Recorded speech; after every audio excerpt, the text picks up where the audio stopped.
¿Podemos tener seguridad de salvación? ¿Cuál es el fundamento sobre el cual se edifica la seguridad de salvación que un cristiano puede tener? Este es el tema que estaremos tratando en el día de hoy, así que no te muevas.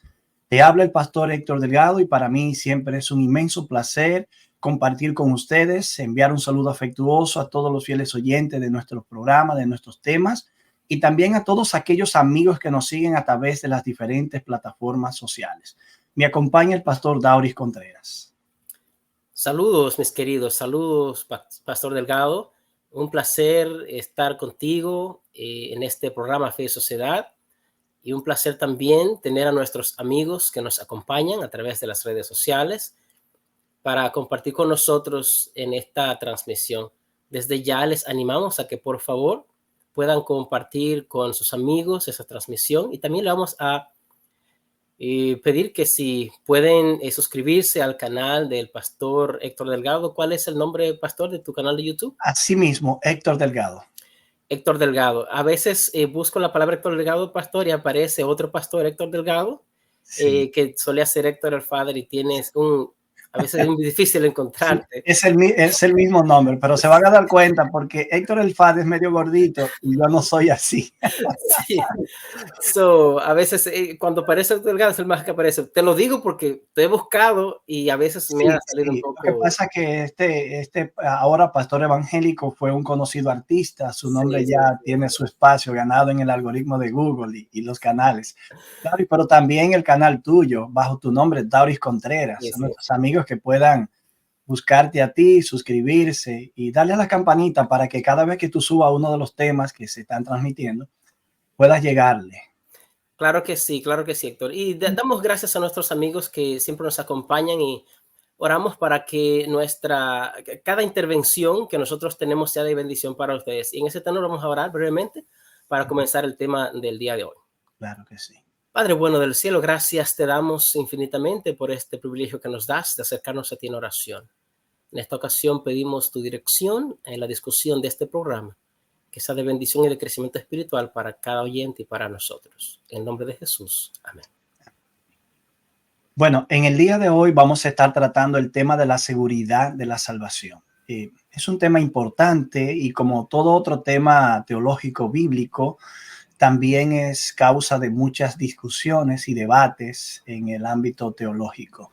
Lo cierto es que la seguridad de la salvación es un tema que vale la pena considerar porque ¿pueden ustedes imaginarse que de alguna manera nosotros, después que conocemos a Cristo, vivamos con la incertidumbre de si seremos salvos o no?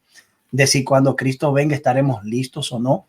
Claro que son preguntas que debemos formularnos, pero debemos también fundamentar nuestra fe de manera inteligente sobre algunas cosas y aspectos del plan de la salvación que nos traigan seguridad. También el tema de la seguridad de la salvación en algunos ámbitos del mundo cristiano se conoce como la doctrina de la seguridad eterna y está asociado al concepto una vez salvos, siempre salvos. Y esta frase se ha hecho muy popular en el mundo cristiano, de los cristianos de Estados Unidos de manera muy particular. Me gustaría decir, para interés de nuestros oyentes, que las perspectivas sobre la seguridad de la salvación varían dependiendo la tradición teológica que nosotros estemos siguiendo. Por ejemplo, en la tradición calvinista clásica, Horton dice que, puesto que en las escrituras se enseña que la elección para salvación es incondicional, la perseverancia de los santos en la vida cristiana es una consecuencia natural de esa elección incondicional. Y puesto que los creyentes no han hecho nada para entrar en un estado de gracia, tampoco pueden hacer nada para salir de ella. Y luego dice que aquellos a los que el Padre escogió y que el Hijo ha comprado con su propia muerte y su sangre, son aquellos a quienes el Espíritu Santo ha traído de una manera irresistible y luego, de manera natural, ellos perseverarán en la fe. El calvinismo moderado, representado en la opinión de Norman Geisler, sostiene que el Nuevo Testamento enseña que Dios preservará en la gracia a todos los que han sido regenerados. Por ello, la pérdida de la salvación es imposible. La seguridad eterna de los cristianos se fundamenta en la imputación de la justicia de Cristo y en las promesas incondicionales de Dios dadas al creyente. Dos perspectivas más para dar paso a algunas ideas interesantes que Dauris ha de compartir en un momento con nosotros. Hay una idea también llamada arminianismo reformado. Está basada en la idea de Jacobo Arminio, este reformador que hizo contrapeso a las ideas de Arminio y que, según algunos dicen, Arminio era un calvinista de línea extrema que, preparándose para discutir con alguien que atacaba el calvinismo, terminó siendo una persona anticalvinista en algunos aspectos. Otros dicen que realmente Arminio lo que hizo fue no más que representar una perspectiva de disgusto contra las posiciones de Calvino que ya existían en el mundo laico dentro del calvinismo.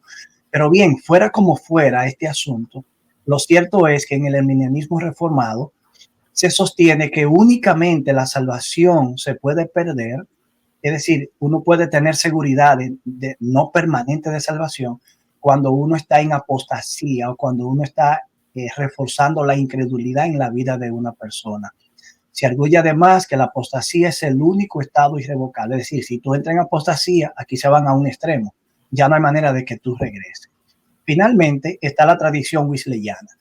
Mientras que para Arminio la pérdida de la salvación se producía únicamente al dejar de crecer en Cristo o de creer en Cristo, para los wesleyanos se sostenía que también era posible perderla por la incredulidad y por el pecado también no confesado. Sin embargo, la apostasía podía remediarse mediante un nuevo arrepentimiento. De manera que, como ustedes pueden ver, el tema de la seguridad de la salvación depende cómo nosotros vemos el enfoque bíblico, la perspectiva bíblica y en qué tradición teológica nos encontramos. Interesante, Héctor. Cada una de esas teorías acerca de la salvación puede que nos presente perspectivas tal vez bíblicas, pero que a lo mejor son tomadas en un contexto tal vez no tomando en cuenta todo lo que Dios le enseña acerca de la salvación. Podríamos hablar de la seguridad de la salvación no solamente desde un punto de vista cristiano. Voy a mencionar brevemente este concepto, esa idea, porque no tenemos mucho tiempo. Todos los seres humanos, Héctor, lidian con el asunto de la seguridad de la salvación, aunque no conozcan el cristianismo, porque todos los seres humanos siempre tienen la pregunta existencialista de ¿qué pasa conmigo cuando yo me muera? Y como todos tienen esa cuestión y cada perspectiva, sea budista, sea hinduista, trata de dar una respuesta a esa pregunta, de esa seguridad de su salvación. Pero el punto no es este, el punto ahora es el tema bíblico de la salvación. Tú has presentado algunas de las ideas acerca de las perspectivas cristianas en el aspecto de la seguridad de la salvación. Pero antes de nosotros poder tener la seguridad de la salvación, tenemos que ver en la Biblia cuál es la perspectiva bíblica de la salvación. ¿La salvación ocurre solamente en un punto en la historia o es la salvación un asunto histórico? Eso es importante. Son muy diferentes. Entonces, hay que entender primero eso. Primero, la salvación. ¿Por qué ocurre la salvación? Bueno, la salvación ocurre porque hay un estado de peligro en el cual se necesita un rescate. Hay una persona que está en un estado crítico y alguien tiene que rescatarlo. En este caso bíblico, de la salvación bíblica, se refiere a la situación del hombre en estado de condenación eterna. Y entonces Cristo aparece de inmediato con el plan ya hecho para salvar a ese ser humano. Ocurrió en el Edén, cuando el hombre pecó, el hombre y Adán y Eva debían morir, pero Dios interviene de una vez y en vez de que el castigo se aplique a ellos de una vez, ese castigo sobrecae sobre un cordero que es sacrificado. A través de la historia, Dios revela su plan de salvación a los seres humanos, el pueblo de Israel, Abraham, Noé, toda esa gente, y siempre hay el elemento del sacrificio que va a representar en última instancia ese que vendría para hacer un solo sacrificio. Ahora bien, ¿cómo nosotros ahora hoy día, después de Cristo, tenemos la palabra de Dios, hemos conocido el evangelio de Cristo Jesús, el evangelio de salvación? ¿Cómo nosotros somos salvos según la palabra de Dios? Vamos a ver primero las dos cosas, Héctor. ¿Es la salvación un punto en la historia o es la salvación un evento histórico? Son las dos cosas. En primer lugar, es un punto en la historia porque cuando Cristo vino, Cristo murió de una vez y por todas para que todos los que crean puedan ser salvos. Desde el punto de vista, ese acto salvífico de Dios ocurrió una vez y por todas. Así ¿Ok? es. Ahora bien, cuando hablamos de la salvación como un evento histórico, nos estamos refiriendo al hecho de que la evidencia bíblica apunta a un acto pasado, presente y futuro. Por ejemplo, el libro segunda de Corintios, 1, versículo 10, nos dice algo bien interesante. Nos dice allí, Héctor, nos dice allí que Dios nos libró, En nos pasado. libra y nos librará. 1:10, el cual nos libró, nos libra y en quien esperamos que aún nos librará de tan grande muerte. Ahí están los 3 tiempos. Están los 3 tiempos. Por lo tanto, desde ese punto de vista estamos mirando la salvación como un evento histórico, un evento en la historia, sea en la historia de la vida, de tu vida personal o en la historia del mundo. Ahora, ya vemos que desde esa perspectiva, la salvación tiene esa parte histórica. Ahora, ¿cómo nosotros somos salvos? Bueno, según dice la palabra de Dios, esa pregunta se la hizo el carcelero de Filipos a Pablo, se la hicieron los que escucharon a Pedro predicar. ¿Qué haremos para ser salvos? La respuesta en ambos casos, en el caso de Pablo, Pablo dijo, cree y serás salvo tú y tu casa. En el libro de Hechos, capítulo 16, versículo 30 al 34. En el caso de Pedro, ¿qué haremos, varones? Ellos dijeron, bueno, arrepentíos y bautízase cada uno para el perdón de sus pecados y recibiréis el don del Espíritu Santo. Entonces ahí estamos mirando otro elemento, el arrepentimiento, el bautismo, ¿ok? Pero también encontramos las palabras de Cristo Jesús en Mateo capítulo 24. Más el que persevera hasta el fin, este será salvo. Lo que yo observo, Héctor, entonces, es que algunas cosas. En primer lugar, la salvación ocurre en la vida, en tu historia. Es aplicada en tu historia, en la historia de todo aquel que vive en esta tierra y acepta a Cristo. En este caso, la salvación que se predican los cristianos. Pero, en segundo lugar, el proceso de esa salvación, primero, la salvación es un regalo, tú tienes que aceptarlo, tú tienes que creer, tú tienes que reconocer tu pecado, tienes que reconocer la necesidad de un salvador que tú tienes. Entonces, una vez tú aceptas ese regalo es tuyo. Ahora, hay un elemento que ella presenta y ese elemento hay que tenerlo bien en cuenta, y es el hecho de que ese regalo de la salvación, Dios lo ha hecho sin que tú hagas nada. ¿Okay? Desde ese punto de vista, dice el apóstol Pablo en Efesios capítulo 2, la salvación es por gracia, es gratis. Tú no has hecho nada, yo no he hecho nada, ni nunca haré nada para merecer la salvación, ni para ganar la salvación.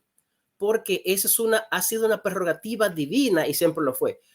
Por el contrario, cuando la humanidad pecó, Dios estaba supuesto a destruir la humanidad porque el que peque morirá. Cuando el hombre peca en Génesis 3, eso fue lo que le dijo, si pecas vas a morir.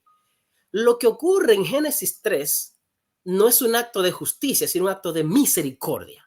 Así es. Se despliega toda la misericordia divina en el mismo acto en que el hombre peca. Cuando el hombre pensaba, bueno, nos va a matar Dios y está escondido porque nos va a matar, viene Dios y lo que hace es que revela toda su misericordia y le da la salvación al mundo. Desde ese punto de vista, entonces, la salvación es por gracia. Tú no has hecho nada para que Dios haga salvación. Vamos a la pausa y vamos a hablar con el tema. Sí, entonces, antes de esta pausa, podemos decir, Dauris, que Dios nos libró, nos libra en el presente, nos librará en el futuro. Bien podemos extrapolar eso a la salvación. Dios nos salvó, Dios nos está salvando y Dios nos salvará. Vamos entonces a esta pausa, inmediatamente retornamos para continuar estudiando este importante tema. Estás escuchando Fe y Sociedad, un programa de análisis de temas de actualidad a la luz de la Biblia.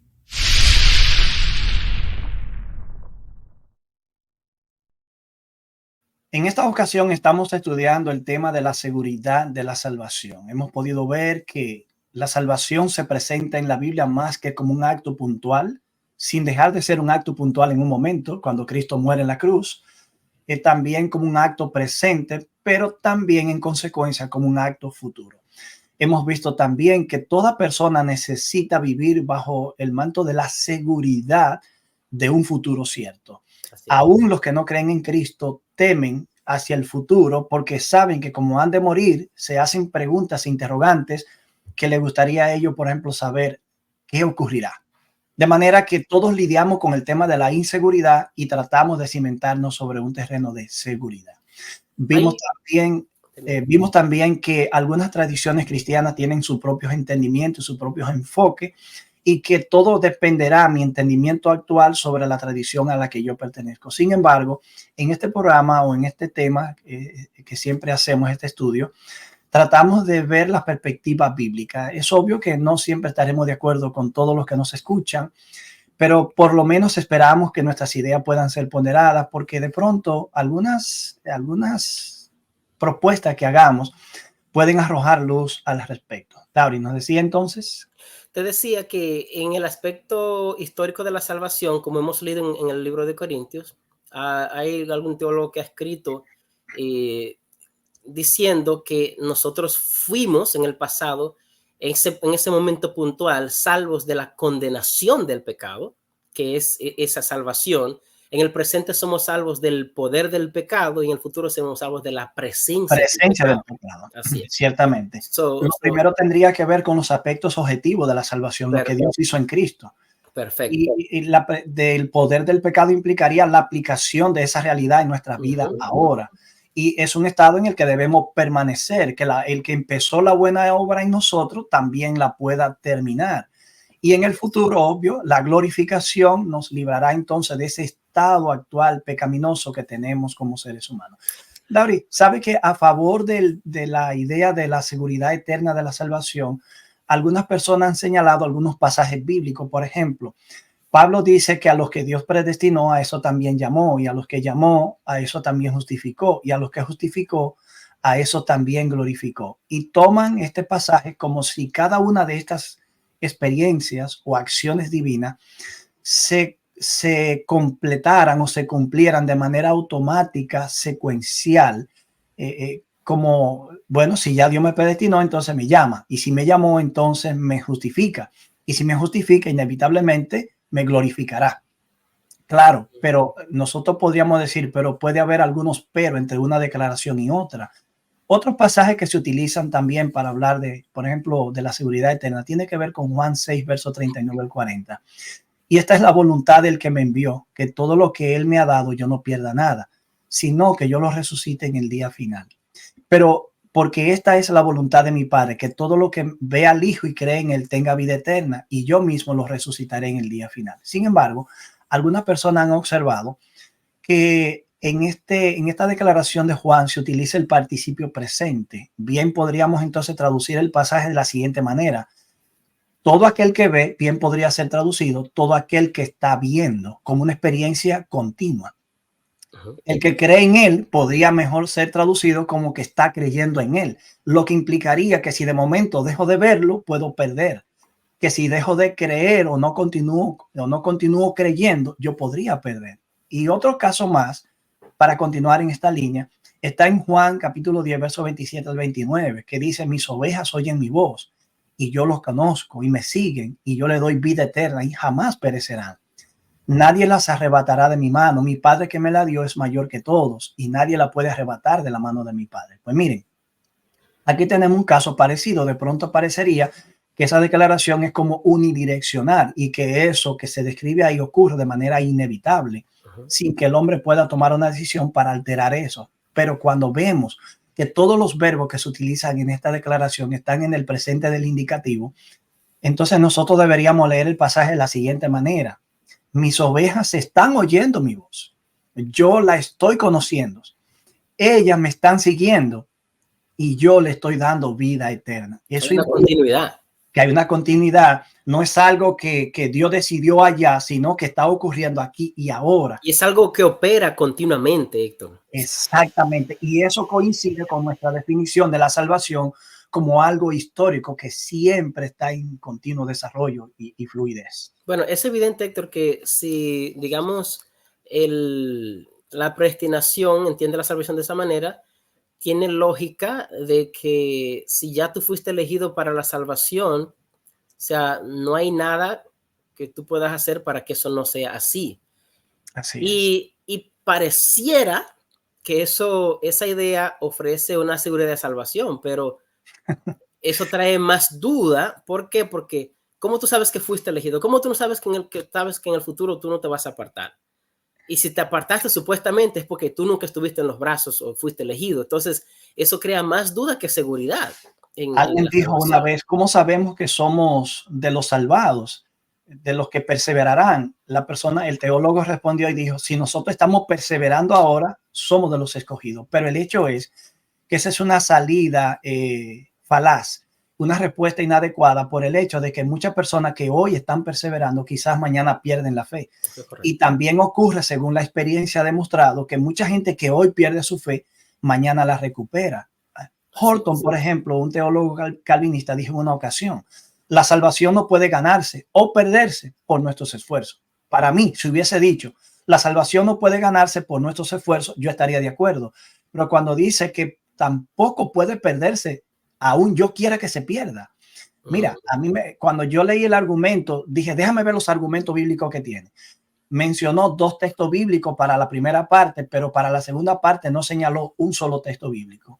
Y lo que hizo fue crear un argumento de lógica para ilustrar la equivalencia de las declaraciones, pero eso no funciona así. Claro, la Biblia es clara y hay muchas evidencias suficientes de que la salvación como un regalo es aceptado o es rechazado. Y aún tú lo puedes aceptar, pero lo puedes devolver si te apartas. El mismo Pablo, el escritor de Hebreos, dice que si el justo se apartare, no agradará a mi alma.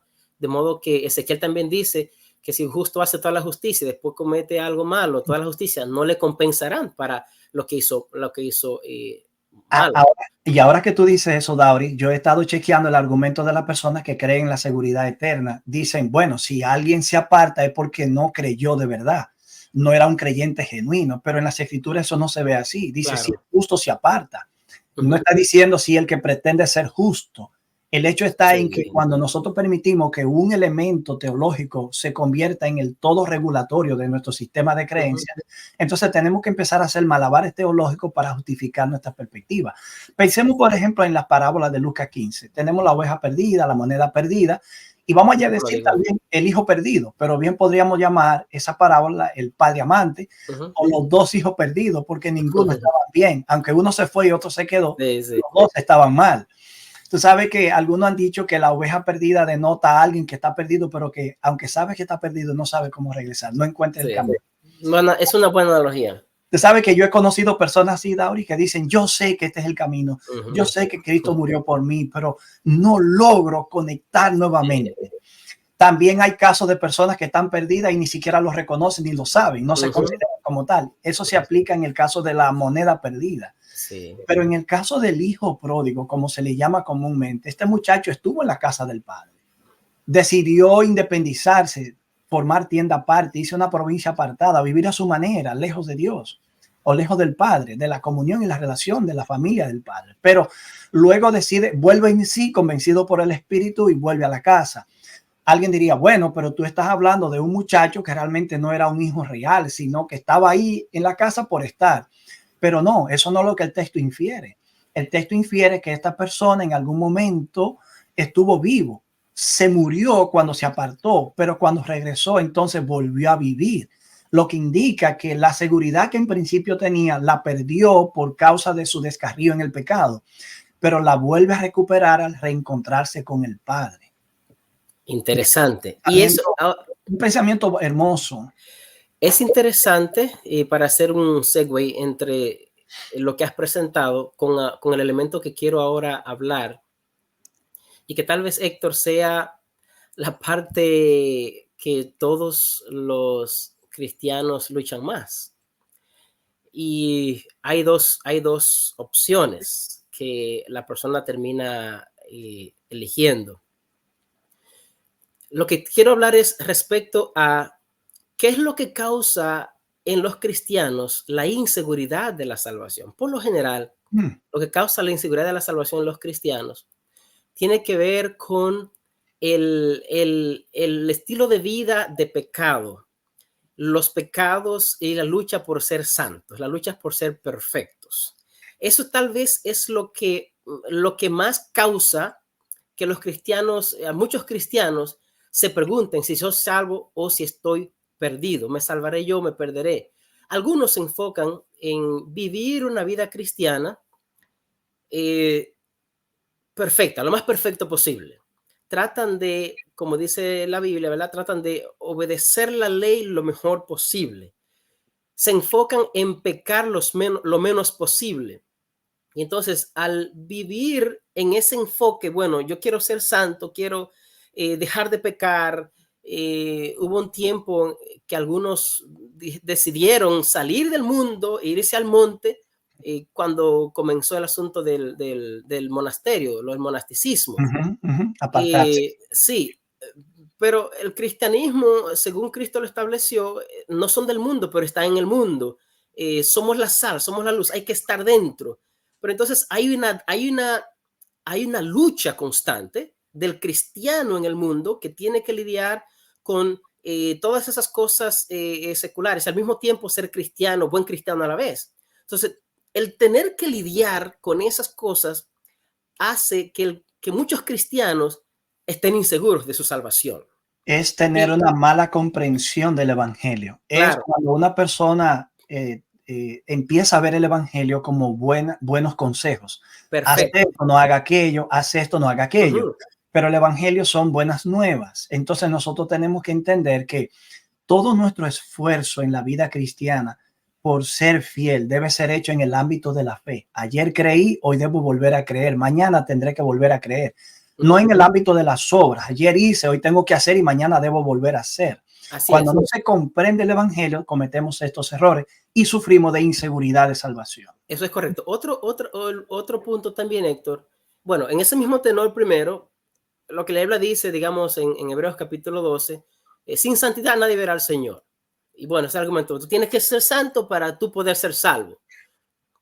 Pero cuando tú vives la vida real, tu vida real diaria, lo que tú enfrentas todos los días, los desafíos que tú tienes todos los días, en tu escuela, en tu relación matrimonial, en la iglesia, en tu trabajo, tu responsabilidad con el gobierno, todo lo que tú haces. Tus luchas interiores. Sí, tus luchas interiores, tus debilidades como ser humano, todo eso se mezcla para traer al cristiano esa inseguridad. Entonces, cuando vamos a la palabra de Dios, primero ya hemos visto en Efesios 2, la salvación es un don divino, es por gracia, no es por obras para que nadie se glorie. Hay un texto de Tito que me encanta, que lo encontré, bueno, ya lo había visto anteriormente, pero el Tito 3:5 dice, nos salvó no por obras de justicia que nosotros hubiéramos hecho, sino por su misericordia, por el lavamiento de la regeneración y por la renovación del Espíritu Santo, el cual derramó en nosotros abundantemente por Jesucristo, nuestra salvación. Esa salvación es el acto, como decíamos ahorita, el acto divino del acto puntual. Él nos salvó sin que tú tengas que hacer nada. Esa salvación viene de gratis. Tú tienes que tomar ese don. La idea que quisiera presentar y dejar al oyente, al que nos ve, es que en vez de enfocarte en tú dejar de pecar, de no hacer esto, no hacer lo otro, puedes correr el riesgo de hacerte un legalista. La idea para tú tener la seguridad de la salvación, ¿sabes cuál es? Que puedas desarrollar una comunión más perfecta con Cristo. Y una fe, una relación más íntima y una fe mucho más implícita y real en él. A eso es que me estoy refiriendo, porque cuando tú haces eso, el fruto, el resultado va a venir sin tú darte cuenta, porque al final, conocedme y sed salvos todos los términos de la tierra, dice Jehová. Conocer que yo soy Dios. Conocer que yo soy Dios.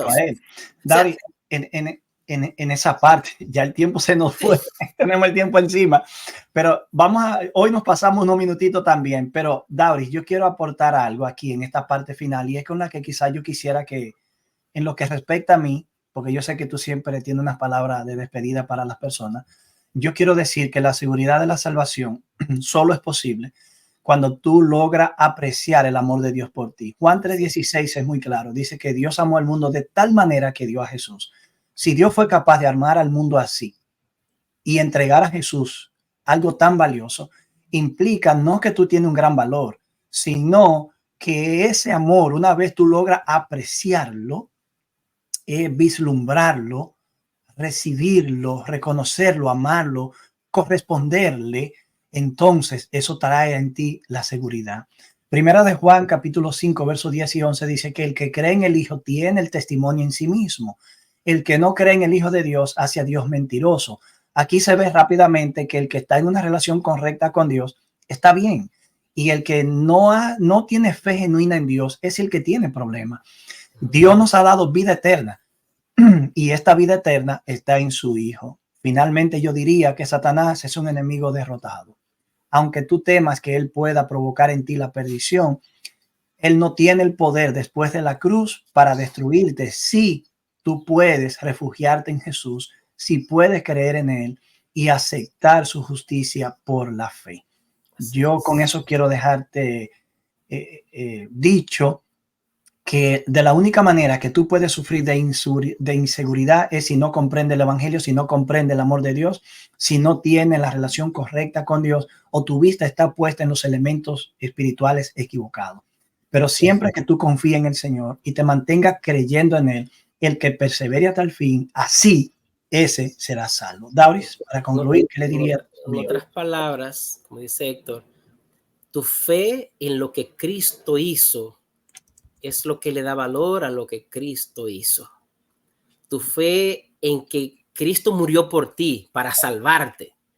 Eso es lo que tú debes enfocarte y mantenerte, perseverar con Dios, con una comunión con Cristo, que esa comunión te va a ayudar y te va a hacer vivir como Cristo quiere que tú vivas. Eso consiste. Así es que Dios te bendiga en este momento. Apocalipsis 12:11 dice, ellos le han vencido por medio de la sangre del Cordero y por medio de la palabra del testimonio de Dios. Si tú tienes fe en la sangre del Cordero y estás viviendo en su palabra y su palabra, entonces tú serás uno también de los que alcanzará la victoria. Eso tiene que darte seguridad de salvación. Que Dios te bendiga y será hasta el próximo programa que tendremos. Dios les bendiga.